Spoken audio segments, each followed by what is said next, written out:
Assalamualaikum warahmatullahi wabarakatuh. Perkenalkan, nama saya Muhammad Rifki Putra dengan NIM 203200247.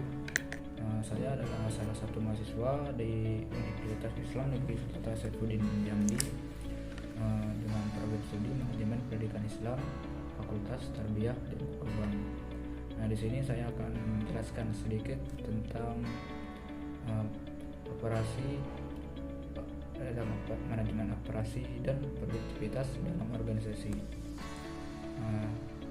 Hal ini bertujuan untuk memenuhi tugas yang diberikan dosen pengampu saya, yaitu Bu Yuliana Afifah MPD. Sebelum saya lebih lanjut mengenai manajemen operasi dan produktivitas dalam organisasi, sebelumnya saya akan menjelaskan dulu pengertian manajemen operasi. Apa sih itu manajemen operasi? Manajemen operasi itu sendiri adalah proses rangkaian pengelolaan keseluruhan sumber daya perusahaan yang dibutuhkan dalam menghasilkan barang atau jasa yang akan ditawarkan kepada konsumen.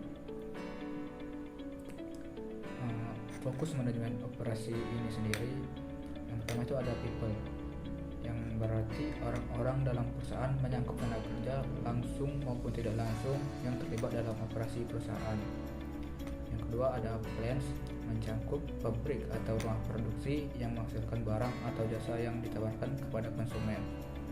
Selanjutnya ada parts, faktor input yang berupa bahan baku, skill yang diinginkan dalam perusahaan. Selanjutnya ada proses, yaitu hal yang mencakup teknologi, perlengkapan dalam proses produksi dalam menghasilkan produk barang atau jasa. Yang kemudian ada planning and control system, yaitu prosedur atau proses pengolahan produksi yang memenuhi standar yang diterapkan. Sistem produksi itu sendiri, yang bagian pertama itu ada masukan, yaitu sebagai langkah awal seperti menyiapkan bahan baku, tenaga kerja, informasi pasar, kebutuhan konsumen, kebutuhan pemilik. Selanjutnya ada modal, dan kemudian mesin. Untuk selanjutnya itu konversi. Setelah melakukan tahap awal, kita melakukan konversi, yaitu dengan menyediakan transportasi, prosedur, teknologi, sistem produksi proses, pengelolaan mesin, dan monitoring pengawas.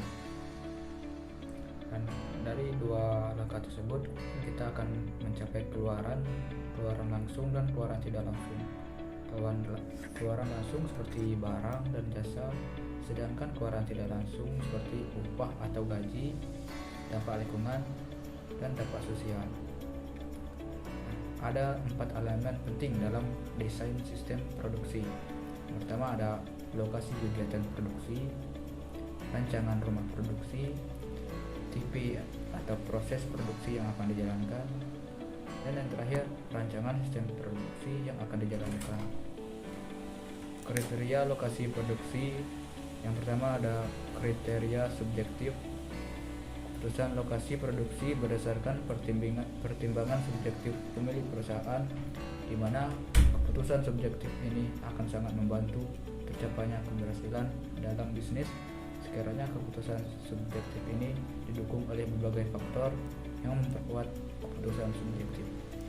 Selanjutnya kriteria objektif ini sendiri mempertimbangkan berbagai faktor yang akan mendukung tercapainya keberhasilan, seperti regulasi pemerintah seputar bisnis yang dijalankan, budaya masyarakat, akses terhadap pasar dan pemasok, tingkat persaingan dan alat transportasi, dan lain-lain sebagainya. Tipe proses produksi ini sendiri seperti yang pertama, sistem produksi intermittent adalah suatu proses produksi di mana arus proses yang ada dalam perusahaan tidak selalu sama. Yang kedua ada sistem produksi yang berkelanjutan, adalah proses produksi terus-menerus, yaitu produksi yang punya pola atau urutan yang selalu sama dalam melaksanakan proses produksi di dalam perusahaan. Rancangan sistem produksi, yang pertama ada rancangan produk, yang kedua ada rancangan proses, dan yang ketiga ada rancangan proses tetap, dan selanjutnya adalah rancangan model seluler.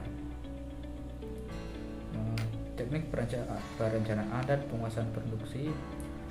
Yang pertama ada penjadwalan dan bagian CAN, seperti menyiapkan diagram perencanaan yang digunakan untuk penjadwalan sumber daya dan alokasi waktu.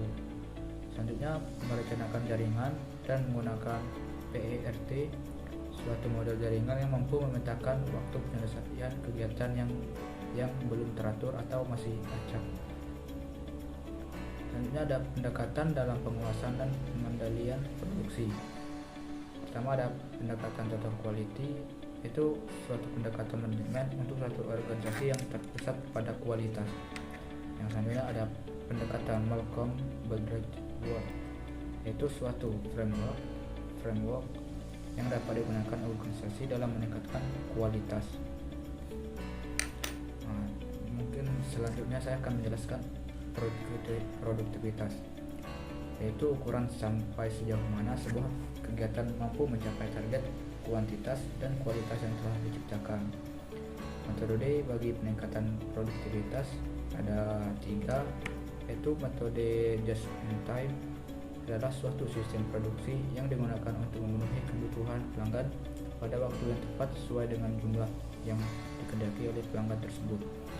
Selanjutnya ada metode desain dan pengerjaan dengan bantuan komputer. Adalah sebuah sistem yang secara otomatis mampu menghasilkan produk atau benda kerja melalui penggunaan perangkat permesinan yang dikendalikan oleh komputer. Yang selanjutnya ada manajemen berbasis supply chain, adalah pengelolaan rantai siklus yang lengkap mulai bahan mentah dari para supplier ke kegiatan operasional di perusahaan, berlanjut ke distribusi sampai kepada konsumen. Nah, mungkin hanya itu yang bisa saya jelaskan sedikit tentang manajemen operasi dan produktivitas dalam organisasi. Nah, demikianlah saya akhiri. Assalamualaikum warahmatullahi wabarakatuh.